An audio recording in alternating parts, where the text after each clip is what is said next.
नमस्कार दोस्तों।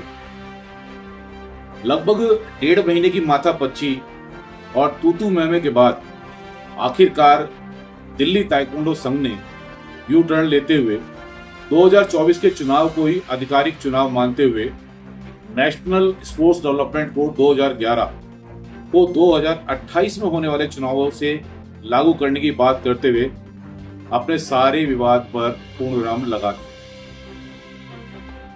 आपको याद होगा कि हमने पूर्व में बताया था कि दिल्ली ताइक्वांडो एसोसिएशन के महासचिव कानूनविद वकील हैं, तो कानूनविद हुए हर्षप्रिया इस पूरे मामले को कैसे सुलझाएंगे, देखना दिलचस्प हो। अगर आपको याद हो, हमने कहा था कि अपनी मनमोहक मुस्कान के साथ लोगों का दिल जीतने वाले हर्षप्रिया इस मामले में भी अपनी मुस्कान का सहारा लेकर मामला सुलझा लेंगे, और कुछ ऐसा ही प्रतीत होता दिखाई दे रहा है। जब दिल्ली के ताइक्वांडो खिलाड़ियों के उज्जवल भविष्य और दिल्ली ताइक्वांडो एसोसिएशन के सुरक्षित भविष्य के लिए स्पोर्ट्स डेवलपमेंट कोड की को आवश्यक बता कानूनी नोटिस भेजने वाले देवेंद्र कुमार ने यह कहकर अपना कदम पीछे खींच लिया कि मैं तो कुर्सी का दावेदार भी नहीं हूं, मैं सिर्फ दिल्ली ताइक्वांडो का भविष्य सुरक्षित देखना चाहता हूं। तभी से कयास लगाए जाने लगे थे कि दाल में कुछ तो काला है। वर्षों तक एक दूसरे के साथ विभिन्न मंचों पर कंधे से कंधा मिलाकर खड़े रहने वाले हर्षप्रिया और देवेंद्र कुमार एक दूसरे की कार्यप्रणाली से अपरिचित हो, यह संभव नहीं है।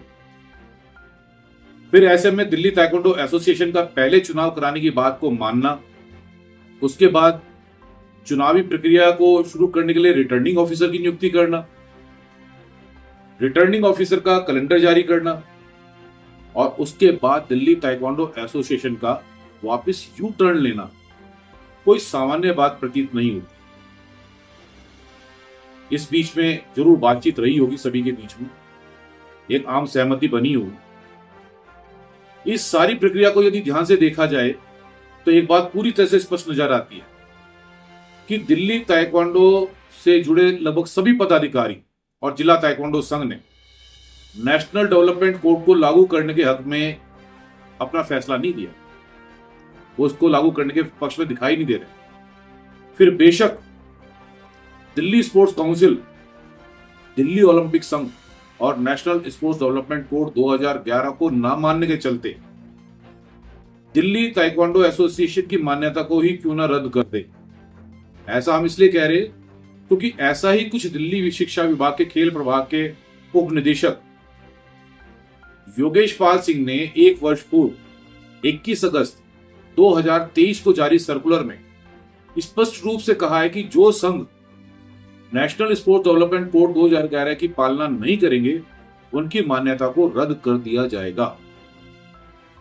जिसके चलते दिल्ली ताइक्वांडो संघ द्वारा भी अक्टूबर या सितंबर में, अभी हमें ध्यान नहीं है, शायद अक्टूबर में 2023 में ही एक रिटर्न सहमति जमा करा दी गई थी एसोसिएशन की तरफ से, जो कि बाद में दिल्ली ताइक्वांडो संघ के चुनाव को लेकर मुद्दा भी बन गया।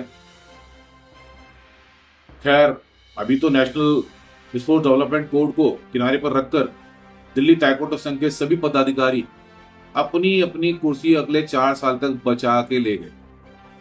लेकिन देखना दिलचस्प होगा, यदि दिल्ली स्पोर्ट्स काउंसिल, दिल्ली खेल विभाग और दिल्ली ओलंपिक संघ नेशनल स्पोर्ट्स डेवलपमेंट कोड को ना मानने के चलते दिल्ली ताइक्वांडो संघ की मान्यता को रद्द करती है, तो दिल्ली के ताइक्वांडो खिलाड़ियों का भविष्य क्या होगा। अब भविष्य के गर्भ में छुपी है ये तो सारा। अब देखेंगे ये कि दिल्ली ताइक्वांडो के जो कुशल पदाधिकारी हैं, जिन्होंने अपनी कुर्सी तो बचाई, वो खिलाड़ियों का भविष्य कैसे बचाएंगे। क्या सिर्फ ताइक्वांडो फेडरेशन ऑफ इंडिया तक सीमित रह जाएंगे, या दिल्ली के स्कूल गेम्स तक बच्चों को छोड़ देंगे। अब देखना दिलचस्प होगा।